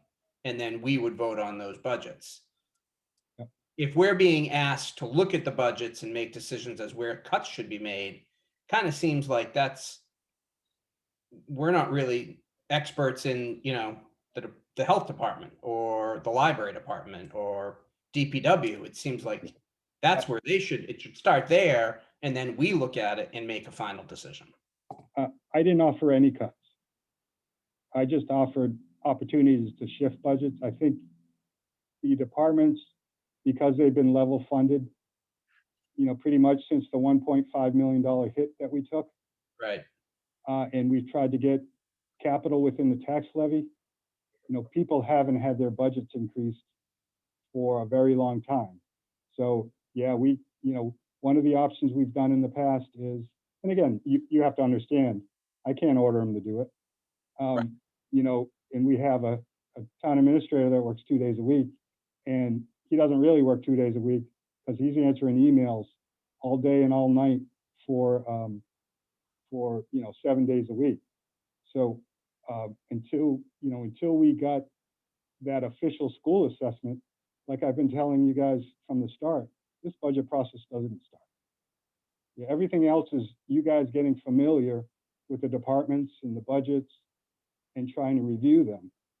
And you'll see that we have options not to cut anybody's budget. Now, if we wanted to, you know, do everybody's priorities, which included get $1.5 million of capital within the budget, get the roadways back into the budget, you know, be, you know, pretty pristine about the short-term rentals, so that wasn't part of the budget. And we decided in the, you know, the board, and you guys haven't decided, are we going for an override or not? We don't have all the facts as a town department either. Right. And you know what we can do is we can provide scenarios. So one of the options Bob has used in the past has said, hey, everybody, you got to cut 5%. Just figure out how you do it, right? And you know, larger departments cut more, but if it's not 5% including salaries, that's not a lot of money. If it's just expense budgets, you really got to get into wages, and wages means, you know, reducing staff. And given, you know, our other funding options, you know, do we need to go there? So every suggestion that I've listed here was not about reducing somebody's budget, which would involve talking to the department heads. If I reduced anybody's budget, yeah, I would talk to the department heads. But this is just saying, you know, the additional requests that people have provided for funding, let's look at alternative means to fund them. And that resulted in $500,000 of additional money. Now, you know, what's the goal? You guys, do you want to go for an override or not? I would prefer not, but I think it would be good to take the temperature of the rest of the committee. Right. I would say we would not want an override. And I think we would also rather not have budgets cut as well. So we would like to find sources of revenue to to close this budget deficit. And that- Well, I don't know. I think we should poll the committee kind of one at a time and get a sense from folks. Do we want to do that right now? I feel like this conversation has been really circular. So I feel like the only way we're going to kind of be able to move forward and departments and Ed have any kind of direction is if we kind of make some decisions. Like, we know we don't want to, do an override. Okay, that eliminates one option, right? And that's one less thing. But until we give a little bit more guidance, I feel like it's going to continue to be really circular. Well, I don't see any reason why I can't ask opinions of the committee members that are here right now, if anybody wants to speak up and voice what they're thinking. It doesn't have to be an official vote of any kind. It can just be an opinion. Anybody want to speak up? I'm just really, oh, sorry, go ahead, Nate, you can go first. Okay, I think that we can't do an override for both the town and the school. They'll both get voted down. But, so I think that the school's going to take priority over a town override if it gets down to that. So I don't know how to get the budget straightened out. And I also agree with Stephanie that if we steal the money one time from the housing or from the short-term rentals, it's like opening the Pandora's box. Well, we can do it again. We can do it again. We can do it again. So I'm not really in favor of that either. So it's kind of be damned if we do, be damned if we don't. So that's kind of my thoughts. And what are your thoughts on cutting the budgets? I think you would have to just give everybody a number. Let's say we're over by 4%. So you call everybody up and you say, hey, where can you save 4%? And then that's the big ones. The big ones, of course, are going to take a bigger hit. But maybe we buy one less police car. Maybe we do something else. But I don't know. But I think you have to give them a number. It's like you got to cut 4%. Let's see what you can do. And maybe somebody will come back at 4. Maybe somebody will come back at 3.5. But at least it's a starter. But the problem is we're running out of time. Sarah, I'm glad Nate spoke first because he pretty much said everything I was gonna say. That's pretty much where we are at. We're stuck between a rock and a hard place. I don't support raiding the wastewater fund. I think that again, that's really gonna lead us down a slippery slope of parade of terribles that we don't want to go down. I would like to see it explored a little bit with cutting departmental budgets because it hasn't been explored yet. That's my problem there, is that it hasn't been looked at. But I don't know. Nate said it all already. I don't need to repeat him. Jack, do you have any opinion on this?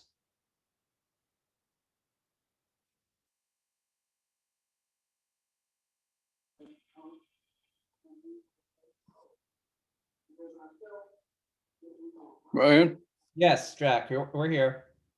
I think our biggest problem right now is how much money we're gonna need to get through the school budget.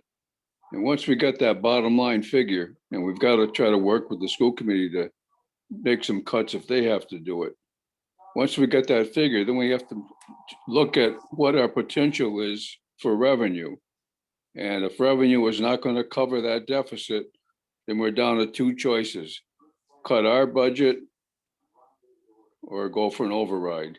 And I think an override is a total waste of time as far as we're concerned, because it's going to affect everybody's budget anyway.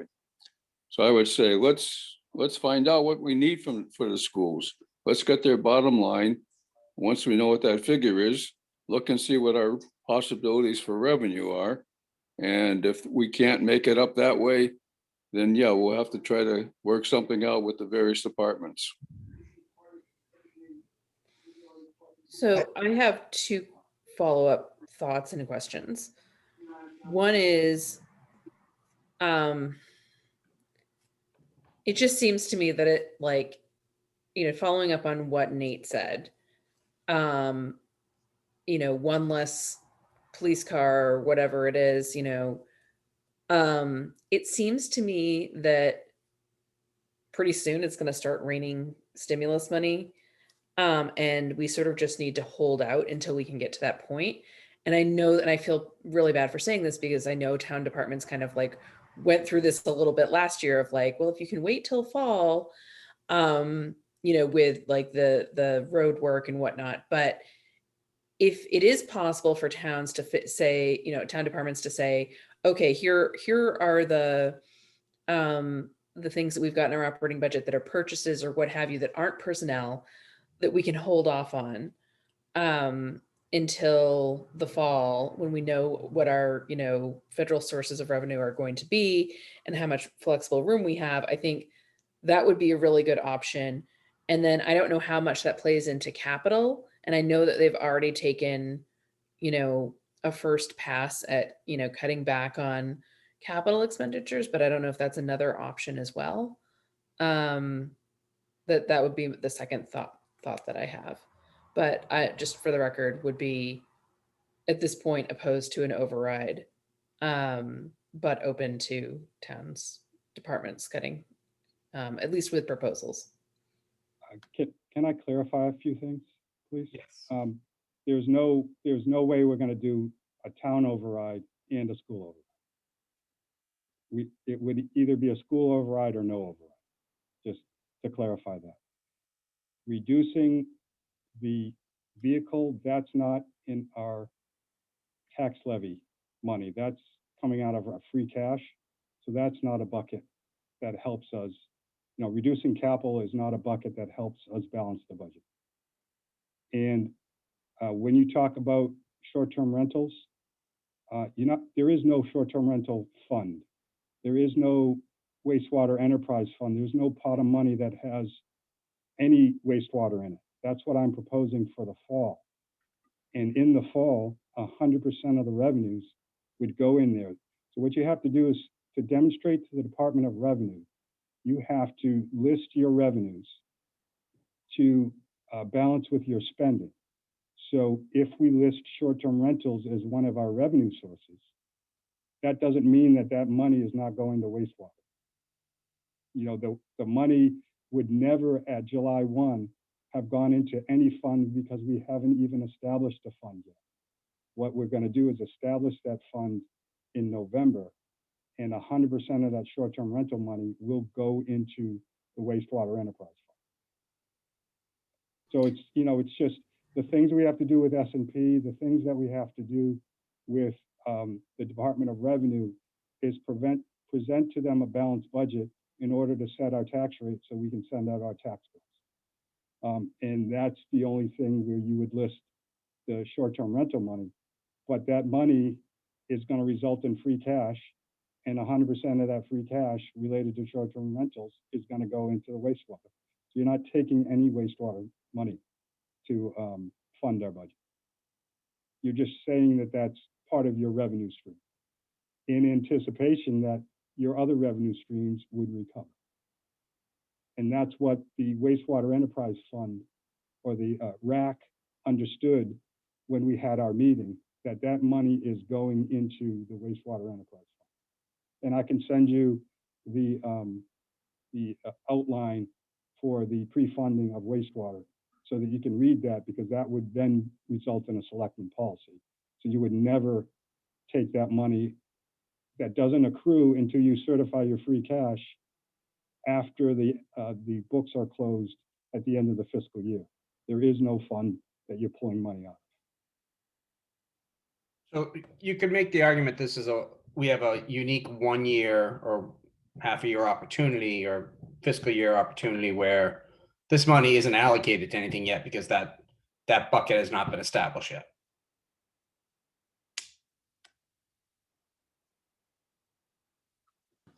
Yeah, but the bucket hasn't been established yet. We're saying establish it in the fall, but come around in the fall, like guarantee that it be established, or does it get pushed to the spring again? Like there's just this like ongoing. Well, there's no guarantee it'll ever be established. Yeah, and that's why I think that's where some of the concerns from, at least myself, are coming from if you're saying push it off like that.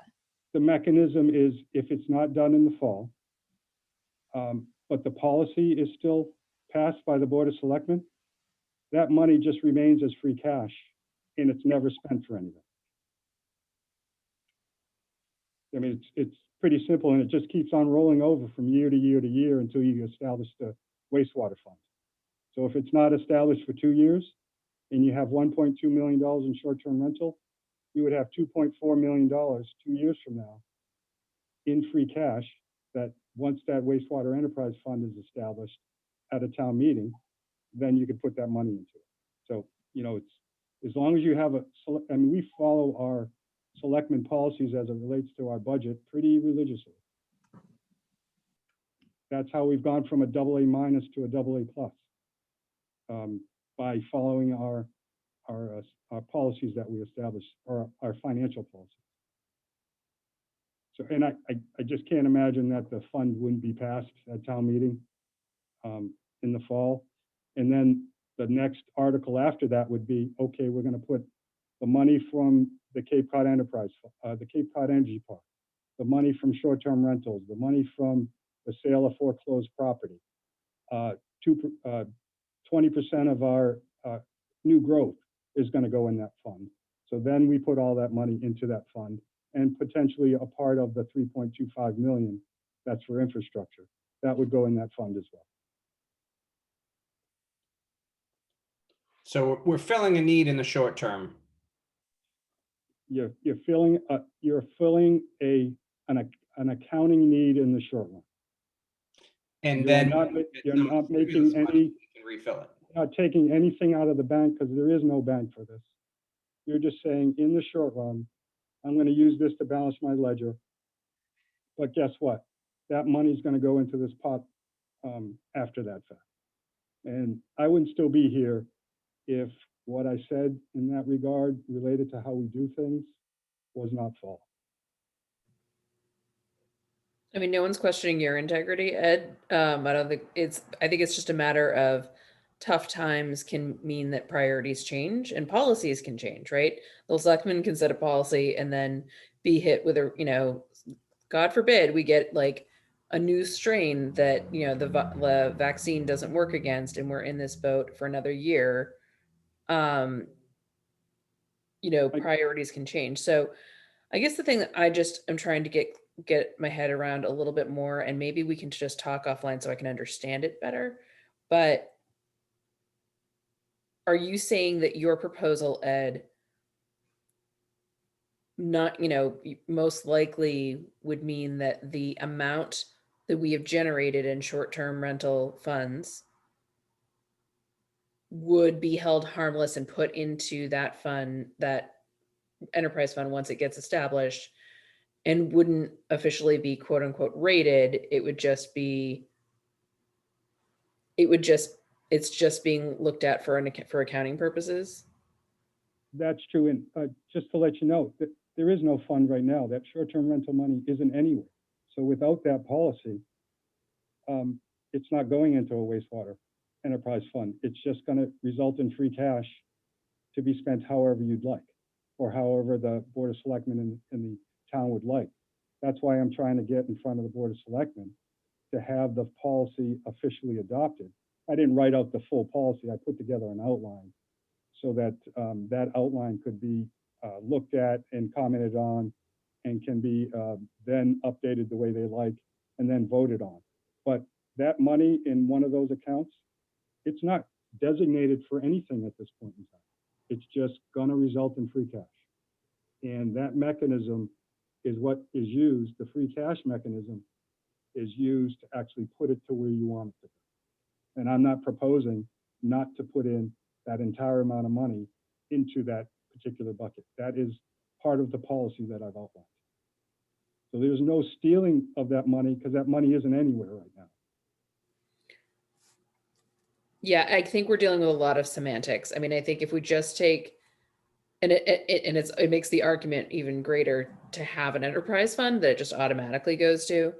But that being said, if we're just talking with the principle here of if, you know, we know that the money that's generated in short-term rentals should 100% be going to wastewater, is anything that you're proposing saying that it wouldn't?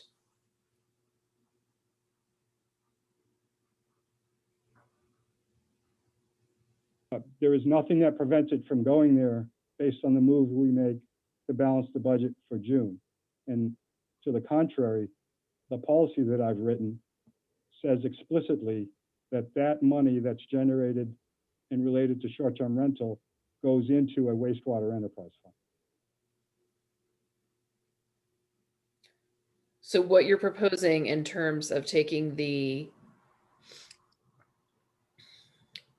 that fund before it goes into enterprise and just having it count as revenue to generate free cash.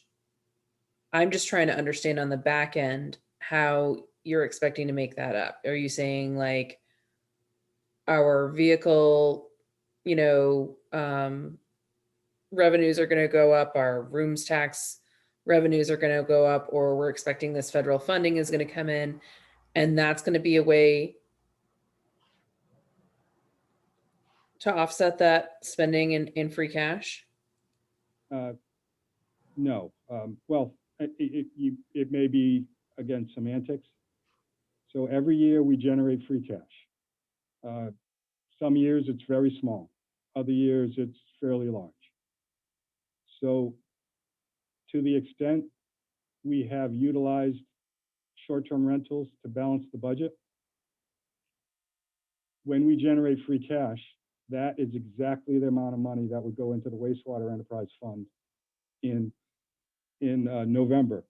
Absent a policy to actually do that, that money could be used for anything.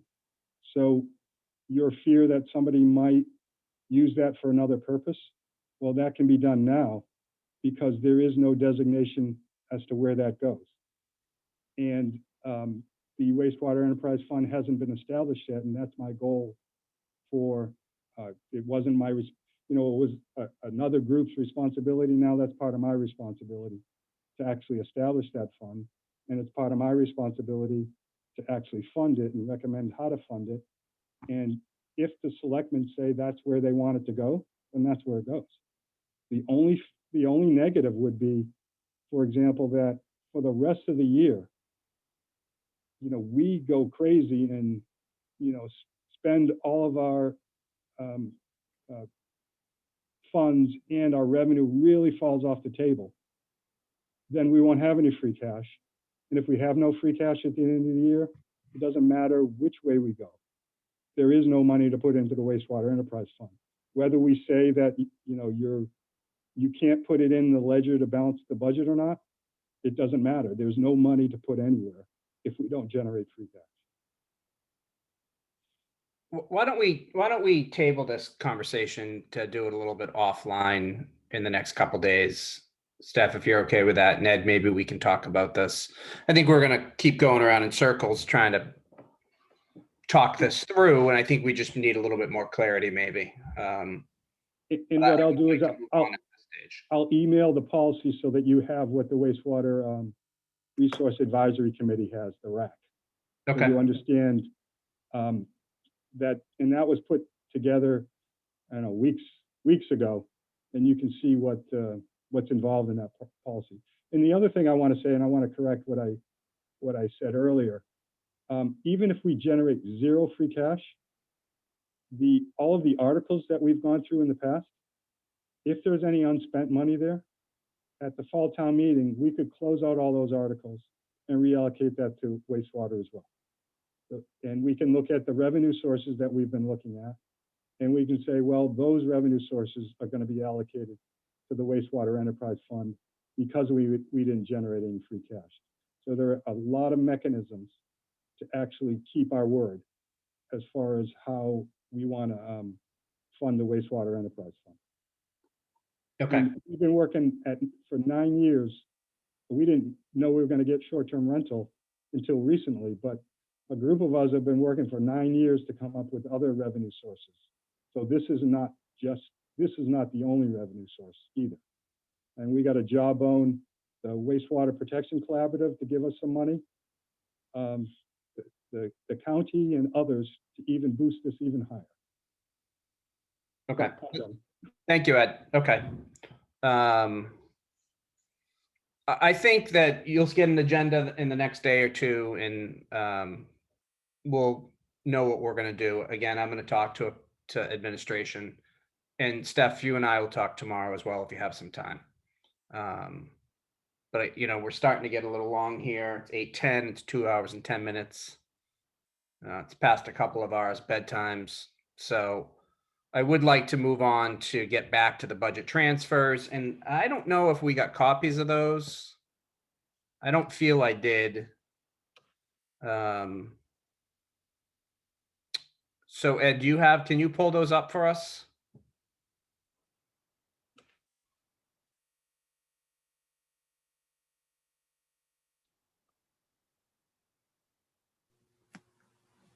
I just also feel like, though, we've discussed this multiple times, that the idea of not voting on something until we've had a chance to review it more than 2 seconds in advance.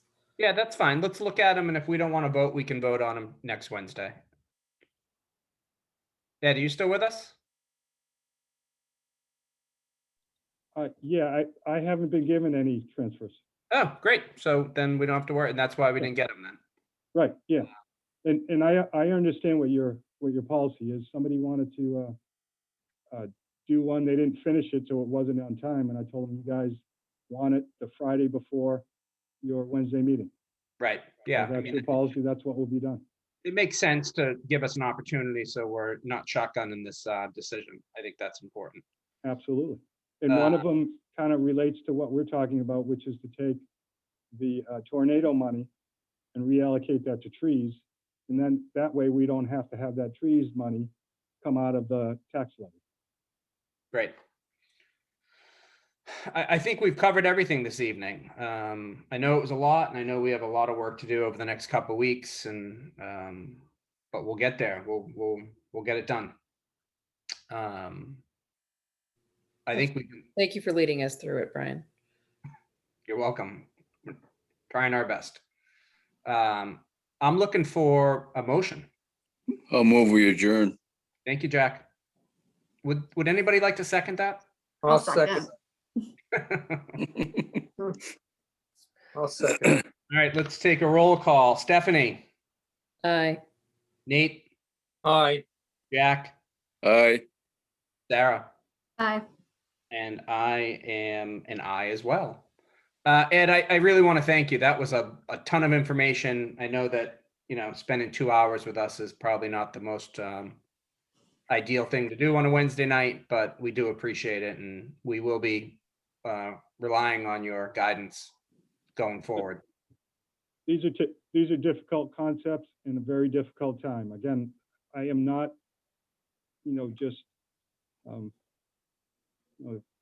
sending bouquets of flowers about what challenge you guys have versus what your predecessors had in previous years. Jack knows this, so does Nate.